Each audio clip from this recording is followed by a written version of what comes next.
பூமியில் மிகவும் பழமையான 10 நாடுகள். 1. எகிப்து. எகிப்து கிமு 3100 இல் முதல் பாரோவான நார்மரின் கீழ் மேல் மற்றும் கீழ் எகிப்தை ஒன்றிணைத்து நிறுவப்பட்டது. இது அதன் பண்டைய நாகரிகம், பிரமிடுகள் மற்றும் கணிதம் மற்றும் மருத்துவத்திற்கான பங்களிப்புகளுக்காக அறியப்படுகிறது. 2. ஈரான். பாரசீகம். பாரசீகம் கிமு 625 இல் மீடியன் பேரரசுடன் நடைமுறைக்கு வந்தது. அதைத் தொடர்ந்து கிமு 550 இல் அச்செமனிட் பேரரசு. இது ஆயிரக்கணக்கான ஆண்டுகளாக கலாச்சாரம், அறிவியல் மற்றும் கலையின் மையமாக இருந்தது. 3. சீனா.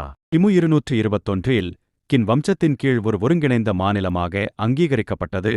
ஆனால் 2070 பிசிஇ சியா வம்சம் முந்தைய நாகரிகங்களுடன் இது உலகின் ஆரம்பகால தொடர்ச்சியான கலாச்சாரங்களில் ஒன்றாக இருந்தது. 4. கிரீஸ். மைசீனியன் நாகரிகம் கிமு 1600 இல் செழித்தது. ஏதென்ஸ் மற்றும் ஸ்பார்டா போன்ற நகர மாநிலங்கள் பிற்காலத்தில் உருவாகின.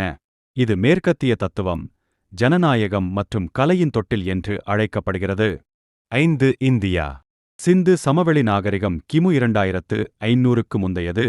மோரிய பேரரசு போன்ற முறையான அரசுகள் மற்றும் பேரரசுகள் பின்னர் தோன்றின.